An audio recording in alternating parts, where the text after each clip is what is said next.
வணக்கம். சிவவாக்கியம் பாடல் 22. ஓடமுள்ள போதெல்லாம் நீர் ஓடியே உலாவலாம்.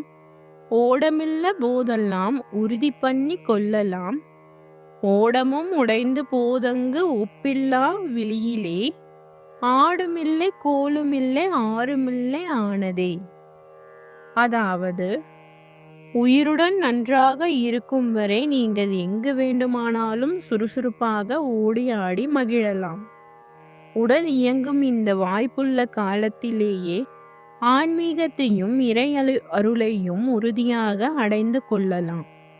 இந்த உடல் அழியும் போது எல்லைகளற்ற அந்த பாழ்வெளியில் நம்மை வழிநடத்த ஆட்களும் இல்லை, மேய்க்கும் கோலும் இல்லை, துணைக்கு வர யாரும் இல்லை. நாம் தனித்தே செல்ல வேண்டும். பிறப்பிற்கும் இறப்பிற்கும் இடைப்பட்ட இந்த வாழ்க்கை பயணத்தை ஒரு ஆற்று பயணமாகவும், அந்த பயணத்திற்கு நமக்கு கொடுக்கப்பட்ட படகுதான் இந்த மனித உடலாகவும் கூறப்படுகிறது.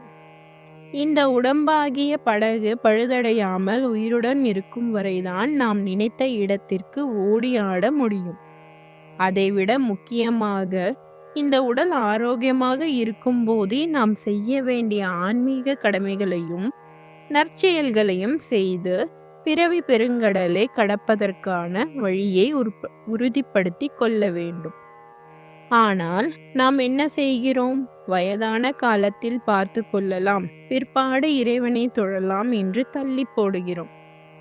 ஏதேனும் ஒரு நாளில் இந்த உடம்பாகிய படகு உடைந்து போகும்.